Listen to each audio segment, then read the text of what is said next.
오늘 이 시간부터 기회가 주어지는 데까지 제자에 대한 말씀을 나누려고 합니다. 우리는 예수님의 제자입니다. 제자에 대해서 성경에 나온 여러 가지 경우들, 그리고 오늘 우리가 읽었던 말씀의 내용을 중심으로 해서 앞으로 몇 번에 걸쳐서 말씀을 나누려고 합니다. 제자의 정의는 무엇인가? 지혜와 학문을 배우는 자들에게 지칭하는 언어입니다. 제자는 지혜를 배우는 사람이죠. 학문을 배우는 사람이죠. 원적인 의미는 뭐냐면 제자는 자기의 마음을 어떤 것에 쏟는 겁니다. 그래서 그걸 배우는 거죠. 예. 그리고 제자는 단순히 지식만 배우는 것이 아니라 제자 그러면 스승이 있어야 되잖아요. 스승과의 관계가 또 중요합니다. 예, 가르치는 사람이 있어야 되고 배우는 사람이 있어야 되고 이런 스승과 제자. 헬라어에서는 마데테스라고 하는 의미인데요. 자신을 어떤 것에 익숙하게 하다. 부지런히 배우면 내가 그것의 전문가가 되잖아요. 또 배워서 알다, 경험하다, 이해하다. 스승의 지도 아래서 배우다. 그리고 하나님과의 관계 속에서는 신탁에 의해서 하나님으로부터 지시하심을 받다. 이런 의미가 제자의 뜻입니다. 성경에서는 예수님이 우리의 선생님이죠. 그리고 우리는 예수님의 제자입니다. 예수님의 제자들을 한마디로 해서 그리스도인이다. 예수님을 본받은 사람이다. 이렇게 표현합니다. 일반적인 의미에서 제자는 배우는 학생이죠. 우리는요, 모두 다 배우는 학생입니다. 스승은요, 예수님입니다. 언제까지 배워야 될까요? 끝까지. 예, 그래서 성화의 과정을 겪어가는 것입니다.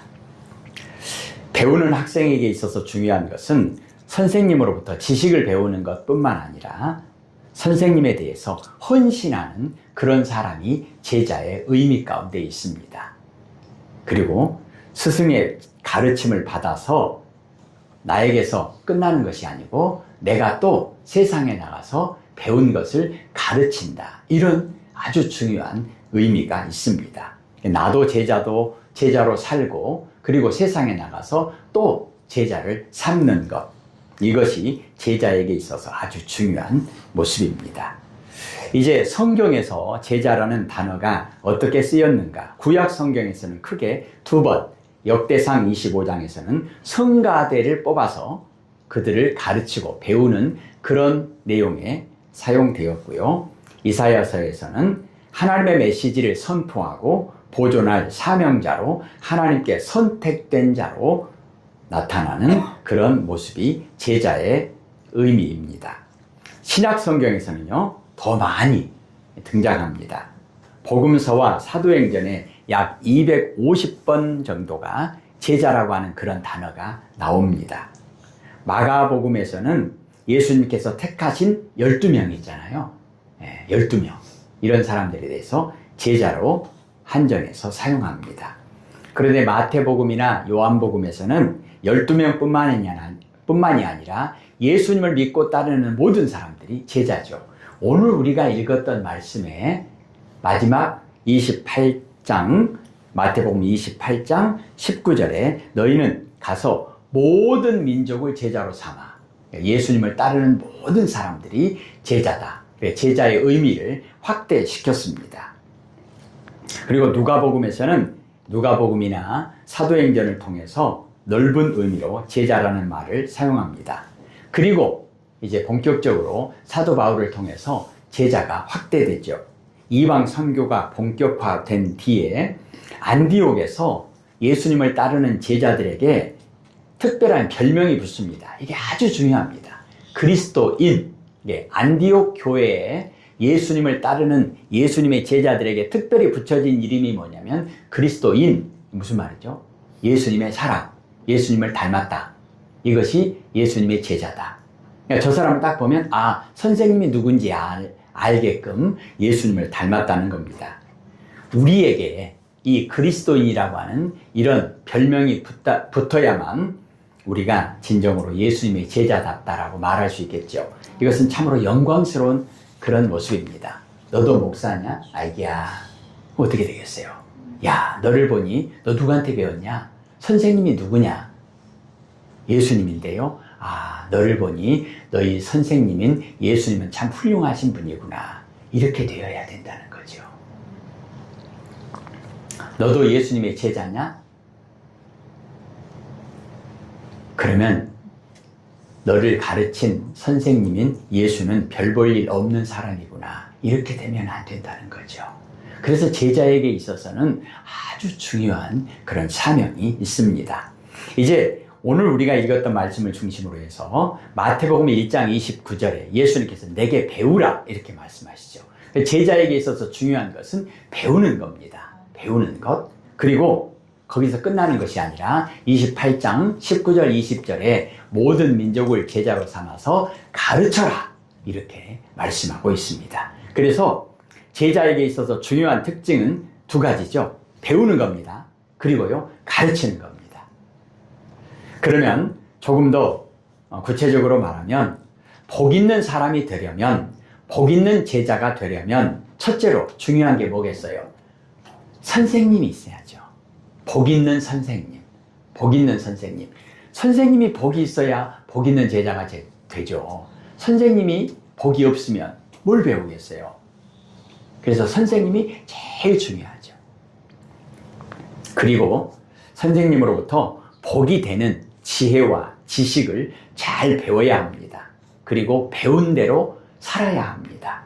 그래서 제자에게 있어서 제일 중요한 것은 첫째는요, 선생님이 있어야 되고 잘 배워서 배운 대로 살아야 되고, 그리고 그 사람의 삶을 통해서 또 다른 제자를 가르쳐야 합니다. 이것이 제자에게 있어서 중요한 특징입니다. 오늘 우리에게 주신 하나님의 말씀을 통해서 이 시간 함께 나누려고 하는 것은 우리의 정체성, 우리가 누구냐? 제자다. 선생님이 누구냐? 예수님이다. 예수님에게 무엇을 배웠느냐? 그리고 예수님께 배운 대로 살고 있느냐? 그리고 배운 대로 가르치고 있느냐? 이런 내용을 함께 나누고자 합니다. 첫째로 우리는 예수님의 제자입니다. 우리는 예수님처럼 세상에 복이 되어야 합니다. 어떻게 하면 그럴 수 있을까요? 원리는 똑같습니다. 첫째는 선생님이 누구냐? 우리는 예수님에게 배워야 합니다. 오늘 예수님께서 그렇게 말씀하셨잖아요. 나한테 배워라. 뭘요? 나는 마음이 온유하고 겸손하니 마음부터 배워라. 마음이 중요하잖아요. 마음, 생각이 중요하잖아요. 마음이 건강해야 합니다. 마음이 건강해야 그 사람의 모든 삶이 건강한 삶이 될 수 있습니다. 그렇잖아요. 마음이 건강한 사람이 세상을 다스려야 세상이 아름다운 세상이 되죠. 우리는 마음, 예수님의 겸손하고 온유한 마음을 잘 배워야 합니다. 그리고요, 온유하고 겸손하게 살아야죠. 배운 대로 살아야죠. 그리고요, 사실은 우리가 예수님께 제대로 배우고 예수님께 제대로 배운 대로 살기만 하면 우리를 통해서 또 다른 예수님의 제자들이 나오게 됩니다. 그런데 이것을 조금 더 구체적으로 제자의 사명을 감당하려면 마태복음 5장에 너희는 세상의 빛이다. 너희는 세상의 소금이다. 무슨 말이에요? 예수님 빛이잖아요. 그러니까 예수님의 제자라고 하면 우리도 마땅히 세상에서 예수님처럼 살아라. 이런 말씀입니다. 너희는 세상에 복이 되어라. 그래서 하나님의 빛이, 구원이 필요한 사람들에게 잘 가르쳐라. 뭘요? 예수님을 가르치는 겁니다. 그러니까 우리가 예수님을 배워야 되고 예수님을 가르쳐야 됩니다. 근데 소극적으로는 우리가 저번에 예수님을 배웁시다. 예수님을 따라갑시다. 그러면 예수님을 잘 배워서 예수님처럼 살아가는 우리를 보면서 사람들이 또 다른 예수님의 제자들이 나오게 될 것이고 거기에 멈추면 또 안 되겠죠. 적극적으로 가르쳐야 하는 사명도 있습니다. 그래서 예수님께서 마지막 부탁하신 말씀이, 유언처럼 부탁하신 말씀이 가르쳐라 이렇게 말씀하잖아요. 오늘 19절. 그리고 어떻게 가르칠까? 성령께서 도와주시겠다는 겁니다. 그런데 우리가 예수님의 제자로 사는 부분에 있어서 우리가 예수님의 그 가르침을 또 다른 제자들에게 가르치는 부분에 있어서 절대적인 기준이 있습니다. 그게 뭐냐? 더하거나 빼거나 하면 안 됩니다. 배운 그대로를 가르쳐야 돼요. 예전에 하나님께서 어떤 특정한 사람을 선택하셔서 귀하게 쓰시려고 천국과 지옥을 보여주신 그런 분들 가끔 간증 보시잖아요. 이름은 말씀드리지 않겠지만 광주에 있는 어떤 교회에 평생을 주먹 쓰고 그야말로 깡패처럼 살았던 사람을 어느 날 갑자기 하나님께서 부르셨어요. 그리고 천국과 지옥을 보여주셨어요. 그리고 거기서 이런 당부를 하셨습니다. 내가 지켜볼 거야. 꼭 그대로 전해라. 본 그대로 전해라. 내가 가르쳐준 그대로 전해라. 네 말 보태면 안 돼. 빼면 안 돼. 근데 처음에는 귀하게 쓰임 받았습니다. 왜요? 그대로만 전했거든요. 본대로 예수님께서 전하라고 하는 대로 그 시간이 한 30분, 40분 정도면 끝나요. 근데 계속 그렇게 쓰임받지 못했습니다. 왜냐? 나중에는 거기다 막 버티는 거예요. 또 뺄 건 빼는 거예요. 그러다 보니까 시간이 막 3시간, 4시간 늘어나고 그래서 아름답게 쓰임받지 못하는 거예요. 우리는 예수님의 제자다 그러면 내가 가르치는 자리에 있다 할지라도 아무리 많은 사람에게 가르치는 자리에 있다 할지라도 나는 선생이 아니에요. 나는 스승이 아니에요. 스승은 오직 누굽니까? 예수님 한 분뿐이에요. 예수님 한 분이에요. 목사는 스승이 아니에요. 예수님 한 분뿐이에요. 교인이 10만 명이 되고 50만 명이 된다 할지라도 목사 아니라 그 누구라 할지라도 사람은 스승이 아닙니다. 사람 따라가면 큰일이에요. 사람 따라가면 그 조폭이에요. 깍두기예요. 뭐 말이 안 돼요. 이러면 안 돼요. 깍두기 뭔지 아시죠? 예. 양아치예요. 표현이 좀 죄송합니다. 그거 안 돼요. 그거. 우리의 스승은 오직 예수님 한 분이에요. 아멘. 내가 가르치는 자리에 있는데 나에게 가르침을 받는 사람이 10만 명, 20만 명이 되는데 모든 세계 사람들이 인터넷을 통해서 나에게 가르침을 받는데 내가 스승 아니냐? 스승 아니에요. 우리의 스승님은 오직 예수님 한 분뿐입니다. 그러니까 예수님만 바라보고 예수님만 따라가는 거예요. 그래서 우리는 나를 가르치는 것이 아닙니다. 예수님의 가르침에다가 좀 보태는 것이 아닙니다. 좀 듣는 사람에게 좀 껄끄럽다고 해서 좀 빼는 거 아닙니다. 안 됩니다. 그러면 안 됩니다. 꼭 그대로 순종해야 합니다. 자, 그러면 우리가 예수님께 배워서 내가 말씀대로 살고 가르쳐야 되는데 첫째로 우리가 예수님께 제대로 배우잖아요. 뭘 배우죠? 예수님께서 이 땅에 오셔서 하나님의 나라와 하나님의 의를 가르쳐 주셨습니다. 하나님의 나라를 딱 배우면 예수님께서 아예 처음부터 그렇게 말씀하셨습니다. 세례 요한을 통해서 하나님께서 하나님의 나라와 의를 가르치실 때 첫 번째 설교 가르침이 뭐냐? 회개하라예요. 마태복음 3장 2절이죠. 회개하라. 하나님을 떠나서 죄의 종노릇 했던 것을 회개하라. 예수님께서 마태복음 4장 17절에도 회개하라. 천국이 가까이 왔느니라. 그래서 예수님의 제자가 되어서 제대로 딱 배우면 가장 첫 번째 나타나는 현상이 뭐냐? 주여 나는 죄인입니다. 베드로가 예수님을 처음 딱 만났을 때, 제대로 딱 만났을 때 첫 번째 했던 고백이 주여 나는 죄인입니다. 예수님의 제자로서의 첫 발걸음이 뭐냐? 주여 나는 죄인입니다. 기술을 배워가지고 잘 써먹는 게 아닙니다. 내가 예수님의 제자인가? 내가 잘 배우고 있는가? 제대로 배웠다면 가장 첫 번째 나타나는 현상이 주여 나는 죄인입니다. 바닥에 납작 엎드리는 거예요. 그리고 예수님처럼 오늘 말씀의 내용을 보자면 겸손하고 온유한 마음을 배우는 거예요. 그러면 겸손하고 온유한 마음을 딱 배우고 나면 가장 먼저 뭐라고요? 회개한다 그랬잖아요. 뭘 회개하겠어요? 웜에 내가 너무 교만했네. 교만을 회개하는 거예요. 내가 너무 온유하지 못하고 싸나왔네. 세모눈 뜬 거, 도끼눈 뜬 거 회개하는 거예요. 내 마음부터 회개하는 거예요. 내가 너무 교만했구나. 내가 너무 싸나왔구나. 회개하는 거예요. 왜 그래야 합니까? 오늘 예수님께서 그렇게 명령하시잖아요. 부탁하시잖아요. 뭐 다른 설명이 필요 없어요. 예수님께서 배우라고 하셨으니까. 뭘요? 겸손하고 온유한 마음을 배우라고 하셨으니까. 그리고요, 예수님처럼 살아야만이 그것이 구원의 길이고 생명의 길이라는 거 늘 우리가 강조합니다. 아무리 강조해도 지나치지 않습니다. 예수님께서 내게 배워라. 어떻게 하라고요? 나처럼 살아라. 나를 따라라. 마태복음 14장, 요한복음 14장 6절에 내가 구원의 길이다. 진리의 길이다. 생명의 길이다. 나를 따라와라. 무슨 말이에요? 예수님처럼 살아라. 그 말이죠. 오늘 이 시간에는 그러면 예수님의 제자의 구체적인 특징을 우리가 이미 알고 있는 내용이기 때문에 6가지 정도로만 정리하겠습니다. 우리가 앞부분에 이 앞주, 그 앞주에 우리는 예수님을 배워야 됩니다. 예수님을 따라야 됩니다. 그리고 조금 더 구체적으로 뭘 배우냐? 예수님의 십자가를 배워야 됩니다. 예수님의 십자가의 길을 따라가야 됩니다. 예. 그래서 제자에게 있어서 2가지 특징. 첫째는 제자는 배우는 사람입니다. 배우는 사람. 특별히 성경 말씀에 언급되어 있는 내용이죠. 마태복음 11장 29절. 오늘 우리가 읽었잖아요. 뭘 배워요? 예수님의 겸손하고 온유한 마음을 배우는 겁니다. 기술 배우는 거 아닙니다. 방법을 배우는 게 아니에요. 마음을 배우는 겁니다. 마음을 배운다는 게 무슨 말일까? 예수님을 내 마음속에 영접하는 거죠. 성경에 표현하자면. 예수님 어서 오세요. 내 마음 가운데 오세요. 내 마음에 오셔서 하나님 되시고 나의 주인 되시고 나의 왕 되시옵소서.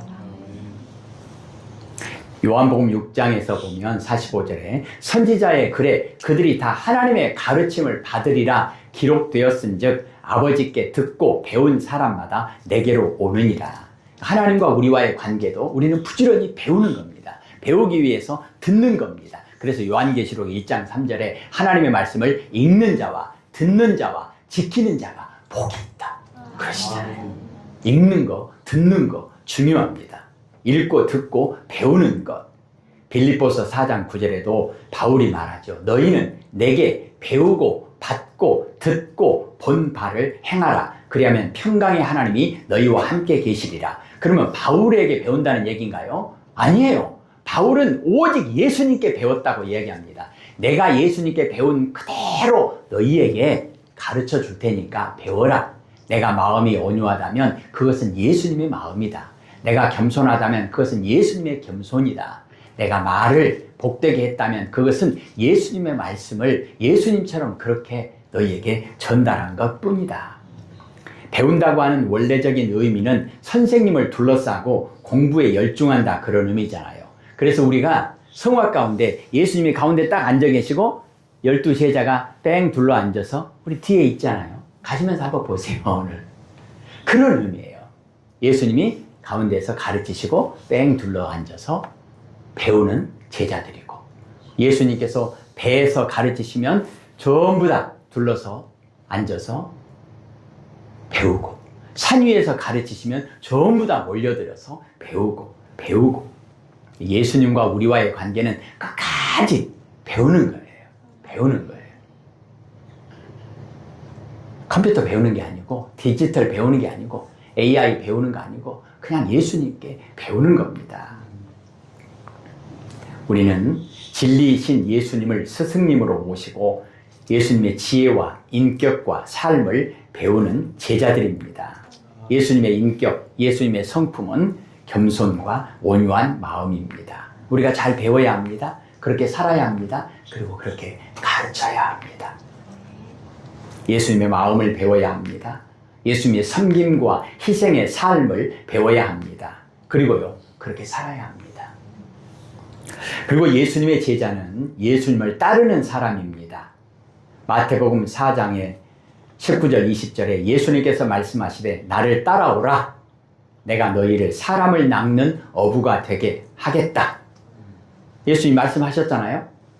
그러면 예수님의 제자는 어떻게 해야 합니까? 그대로 하는 거예요. 그들이 그물을 버려두고 곧 즉시 그물을 버려두고 예수를 따르니라. 우리 예수님의 제자, 하나님의 말씀에 순종하는 것도 원리가 뭐였죠? 즉시 그대로 그거잖아요. 복사기에 원본을 넣고 딱 스위치를 누르면 즉시 반응해가지고 원본 그대로 나와야죠. 그게 좋은 복사기죠. 그래서 제자는 어떤 의미로 보면 좋은 복사기와 같습니다. 누가복음 9장 23절에 또 무리에게 이르시되 아무든지 나를 따라오려거든 자기를 부인하고 날마다 자기 십자가를 지고 나를 따를 것이니라. 예수님의 제자가 된다고 하는 것은 참으로 어려운 일이기도 합니다. 왜냐? 오늘 예수님께서 나를 따라오려느냐? 너를 부인해라. 내가 없는 거예요. 근데 없는 것이 어느 정도냐면 죽는 거예요. 죽는 거예요. 십자가를 지고 죽는 거예요. 죽은 사람은 말이 없잖아요. 죽은 사람의 생각이 있겠습니까? 아이고, 내 의견에는 안 됩니다.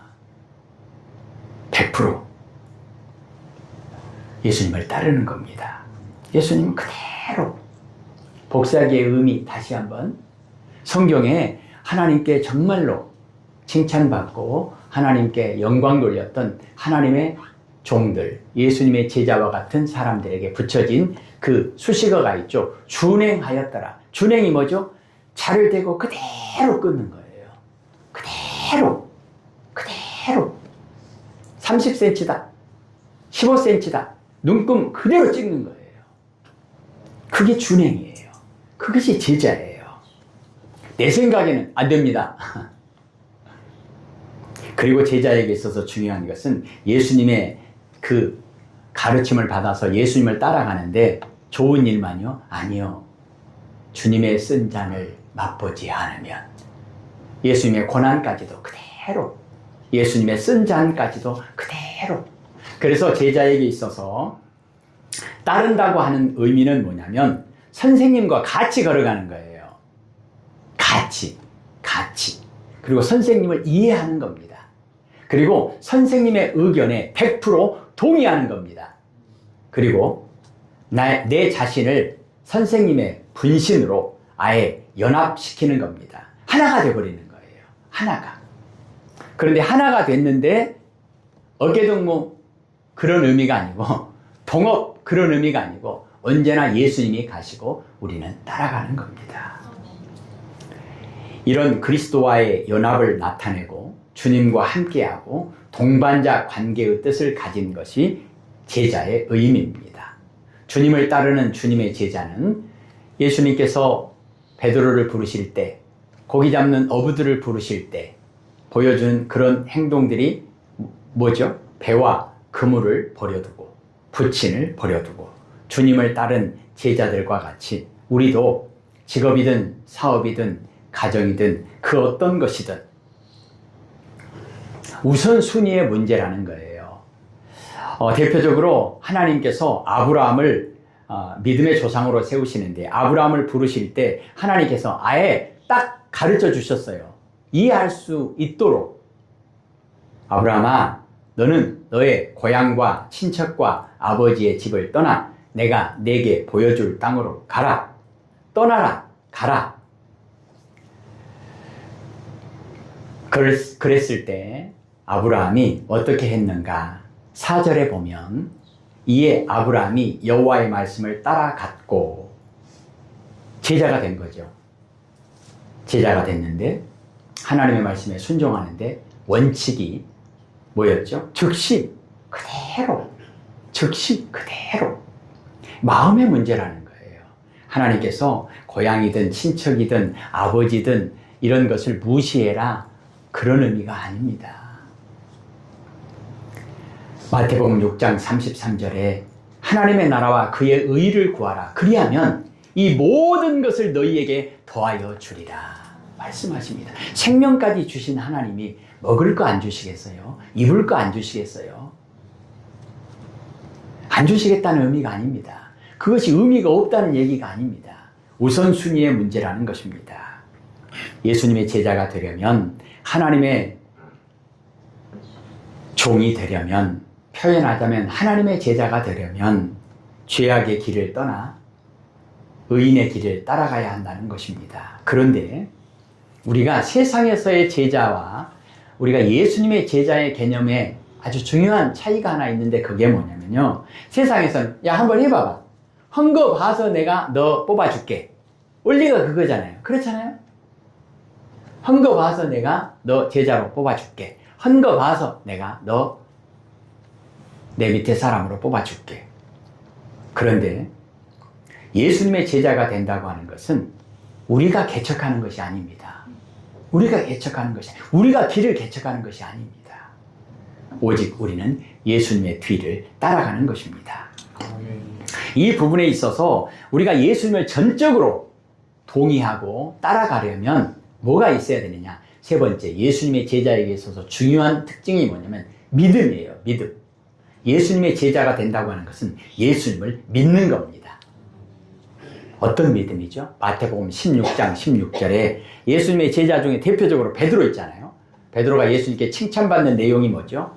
예수님은 그리스도입니다. 우리를 주에서 구원하실 분입니다. 메시아입니다. 그리고 예수님은 하나님의 아들입니다. 예수님은 사람이 아니고 하나님이십니다. 이걸 고백했습니다. 이 고백, 이 신앙 고백, 이것은 예수님을 구세주로 믿고 따르는 것입니다. 예수님을 구세주로 믿고 따르는 제자는 마땅히 주님을 섬기는 종이 되어야 합니다. 아멘. 요한복음 13장 14절에 내가 주와 또는 선생이 되어 너희 발을 씻겼으니 너희도 서로 발을 씻기는 것이 옳으니라. 예수님의 제자에게 있어서 중요한 특징이 뭐냐면 예수님은 우리에게 무엇을 가르치고 무엇을 부탁하셨는가요? 겸손하고 온유한 마음으로 예수님께서 섬김의 모습을 우리에게 가르쳐 주셨어요. 예수님의 제자는 예수님에게 배운 것이 뭐예요? 섬기는 거예요. 예수님은 우리에게 섬기는 종으로서 살아야 할 것을 우리에게 부탁하셨습니다. 그래서 우리는 예수님의 제자가 되면 첫째는 하나님을 섬겨야죠. 하나님을 사랑하는 겁니다. 그리고요, 하나님께서 우리에게 그리고 예수님께 부탁하신 것이 뭐죠? 하나님이 세상을 이처럼 사랑하사. 세상을 사랑하시는 거예요. 세상을 섬기는 거예요. 그러니까 예수님의 제자는 하나님을 섬기고 세상을 섬기는 겁니다. 하나님을 사랑하고 세상을 사랑하는 것입니다. 왜요? 예수님이 그렇게 가르쳐 주셨으니까요. 예수님이 그렇게 사셨으니까요. 그래서 예수님을 구세주로 믿는 사람은, 예수님의 제자는 주님을 섬기는 종입니다. 주님을 섬기는 종으로서 제자, 또 주님이 사랑하는 사람을 섬기는 종으로서의 제자를 의미합니다. 사랑하는 성도 여러분, 선생님을 잘 믿고 따르는 제자일수록 선생님의 말씀에, 선생님의 삶에 순종하죠. 근데 선생님이신 예수님이 섬기셨고 하나님을 사랑하고 이웃을 사랑하셨기 때문에 우리도 마땅히 예수님처럼 선생님이 그러셨으니까 섬김의 삶을 사는 것이 당연하다는 것입니다. 아멘. 대표적으로 삭개오가 예수님을 만나서 예수님의 제자로 너무너무 영광스러운 그런 예수님의 제자로 등장합니다. 삭개오가 예수님을 만나서 삭개오가 결단하고 순종한 내용이 뭐죠? 하나님의 말씀, 하나님의 법대로 살겠다는 거예요. 그 구체적인 내용이 뭐죠? 가난한 사람을 돕겠다는 거예요. 그리고 내가 누군가를 억울하게 했다면 그것을 보상하겠다는 겁니다. 왜요? 더 많은 복 받으려고요? 아니에요. 그런 기복주의가 아니에요. 그리고 벌을 피하기 위한 율법주의입니까? 내가 잘해가지고 구원을 받겠다? 아닙니다. 삭개오가 왜 그렇게 했느냐? 삭개오는 이제 예수님의 제자가 되겠다는 거예요. 예수님처럼 살겠다는 거예요. 예수님이 그렇게 가르쳐 주셨으니까 예수님의 가르침대로 살겠다는 겁니다. 결국 삭개오의 결단과 신앙 고백도 믿음의 문제입니다. 믿음이 뭐죠? 순종이잖아요. 행함이 있는 순종, 그것이 믿음이잖아요. 그래서 삭개오가 예수님을 만나서 삭개오가 예수님처럼 섬기면서 사랑하면서 살겠다고 하는 것을 보니까 예수님하고 비슷하잖아요. 예수님하고 똑같잖아요. 그래서 삭개오는 너는 예수님을 믿는 예수님의 제자가 확실하다, 이런 증거가 될 수 있다는 것입니다. 우리가 예수님의 제자입니까? 그렇다면 마땅히 우리도 예수님처럼 하나님의 말씀에 순종해서 하나님을 사랑하고 이웃을 사랑하는 것입니다. 그게 뭐죠? 섬기는 거예요. 이것이 제자의 정체성입니다. 이것이 제자의 특권입니다. 이것이 제자의 의무입니다. 그리고 예수님의 제자는 예수님께 보냄을 받은 자입니다. 오늘 마태복음 28장 19절 20절에 그렇잖아요. 너희는 모든 민족을 제자로 삼아서 아버지와 아들과 성령의 이름으로 세례를 베풀고 그들을 가르쳐라. 자, 그러면 모든 민족을 제자 삼으려면 가야 되잖아요. 그곳으로 가야 되잖아요. 땅끝까지 이르러 내 증인이 되라. 가야 되잖아요. 참으로 감사하게도 우리 교회는 담임 목사님으로 계시던 김종덕, 안선영 우리 목사님 사모님이 라오스라고 하는 그곳으로 가셨습니다. 왜 그리 가셨을까요? 하나님이 그쪽으로 인도하셨으니까 그쪽으로 가셨겠죠. 요한복음 17장에 보면 18절에 아버지께서 나를 세상에 보내신 것 같이 예수님도 하나님이 보내서 왔다는 거예요. 예수님도. 원리는 같죠? 왜 오셨습니까? 19절에 보면 이는 그들로 진리로 거룩함을 얻게 하려 함이니라. 진리가 뭐죠? 하나님의 말씀. 진리가 뭐죠? 예수님이에요. 거룩해진다는 게 뭐죠? 죄로 말미암아 완전히 망가져 버렸는데 죄의 종로로 타고 추하고 더러워졌는데 다시 거룩해졌다. 우리 저번에 작년이죠. 우리 이돈철 목사님을 통해서 거듭남에 대한 말씀을 들었는데 그런 거예요. 거듭나게 하시려고, 거룩하게 하시려고. 그게 뭐예요? 구원하시려고. 그게 뭐예요? 예수. 그래서 예수라고 하는 그 이름은 제자의 사명을 온전히 그 안에 붙잡고 있는 겁니다. 디모데후서 2장 2절에 보면 또 네가 많은 증인 앞에서 내게 들은 말을 충성된 사람들에게 부탁하라. 무슨 말이에요? 가르쳐라. 예수님께 들은 것, 예수님께 배운 것을 가르쳐라. 가르쳐라. 그러면 그들이 그 가르침을 받고 또 그들도 예수님의 제자로 살면서 세상에 나가서 예수님의 제자들을 또 세워나갈 것이다. 이처럼 예수님의 제자는 예수님께 보냄을 받은 자들입니다. 예수님의 종, 예수님의 제자, 예수님의 증인으로 세상에 보냄을 받은 자들입니다. 예배 드리는 목적 가운데 중요한 게 뭐죠? 우리가 예배 시간에 하나님으로부터 보고 배우고 듣고 그리고 은혜를 받아서 어떻게 하라고요? 세상에 나가서 복이 되어라.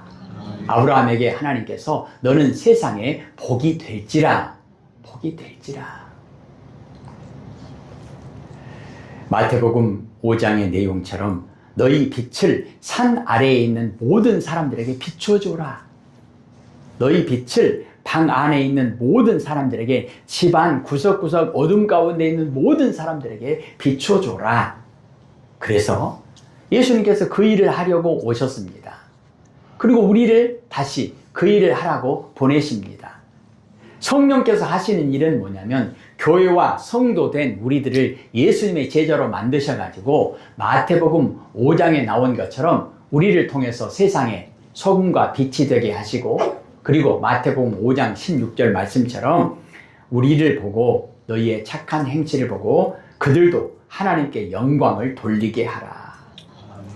사랑하는 성도 여러분, 그래서 이 예배는 우리가 예수님의 제자로서 다시 한번 무장하고 세상에 나갈 준비를 하는 그런 복된 자리입니다.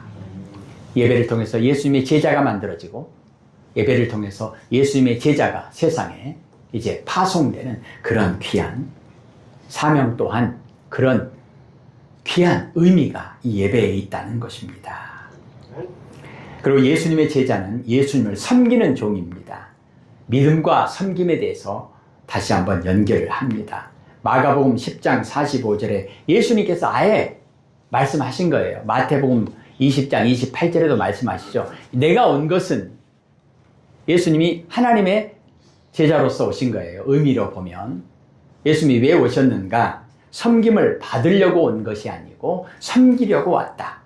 나는 많은 사람의 대속물로 내 목숨까지 다 주어서 섬기려고 왔다. 사랑하려고 왔다.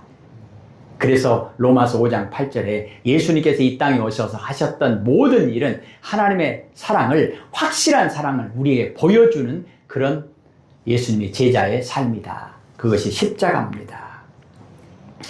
요한복음 13장에서는 내가 주와 선생이 되어서 너희 발을 씻겼으니 너희도 가서 발을 씻어줘라. 누구 발을요? 더러운 사람의 발을 씻겨주는 거죠. 깨끗한 사람 발 씻겨주는 게 아니에요. 더러운 사람 발을 씻어줘라. 선한 목자 되신 예수님의 가르침과 삶의 모범, 이것이 진정한 리더의 능력입니다. 복이 되는 선생님이라고 한다면 섬김을 받는 자가 아니라 섬기는 자입니다. 복이 되는 선생님은 발을 씻김을 받는 자가 아니라 발을 씻어주는 자입니다. 예수님이 그렇게 하셨잖아요. 예수님은 섬김을 받는 것이 아니라 섬기신 분. 발 씻김을 받는 것이 아니라 야, 따뜻한 물 떠와. 내 발 좀 씻어봐. 그게 아니고 물 떠다가 깨끗한 물이요. 떠다가 정성스럽게 씻겨주고 무릎 꿇고 앉아서 그렇게 발을 닦아주는 그 모습. 그래서 예수님이 좋은 선생님이죠. 우리는 어떤 사람이 복 있는 사람인가? 우리 삼각형 있잖아요. 삼각형. 5,000명이 밑에서 나를 떠받들고 나는 제일 위에 상층에 꼭대기에서 나 혼자 5,000명이 나를 섬기는 그런 구조 가운데 5만 명이 나를 섬기는 그 삼각형 구조 가운데 내가 맨 꼭대기 있다. 이게 복 있는 사람입니까? 아니에요. 그건 세상의 논리입니다. 그러면 예수님께서 우리에게 보여주시는 것은 뭐죠? 역삼각형이에요. 역삼각형 아시죠? 네. 내가 맨 밑에서 5,000명, 5만 명, 50만 명, 500만 명을 섬기는 거예요. 이것이 선생님이에요. 이것이 복 있는 선생님이에요. 이것이 아름다운 구조입니다. 이것이 하나님의 가르침입니다. 그렇게 살아라 그 말이에요. 내가 5명을 깔고 앉아서 그 위에서 에헴 그게 아니고 허락되는 대로 항상 역삼각형 내가 밑에 있는 거예요. 이렇게 5명을 섬기든 50명을 섬기든. 그런데 하나님께서 주신 축복은 뭐죠? 5명 잘 섬기잖아요. 그러면 잘했다. 착하고 충성된 종아. 내가 이제 너에게 50명을 맡겨주겠다. 50명을 잘 섬기잖아요. 그래? 착하고 충성된 종아. 내가 너에게 500명을 맡겨주겠다. 제일 짜잘한 사람, 제일 양아치 중에 양아치는 어떤 사람이냐? 내 밑에가 500명이나 있어야, 내 밑에 5,000명이나 있어야 5,000명이 나를 떠받들고 나는 제일 꼭대기에 있다. 죄송합니다. 양아치 중에 양아치예요. 그러니까 리더도 아니에요. 선생도 아니에요. 복 있는 사람도 아니에요. 그건 복이 아니에요. 그건 축복이 아니에요. 저주예요.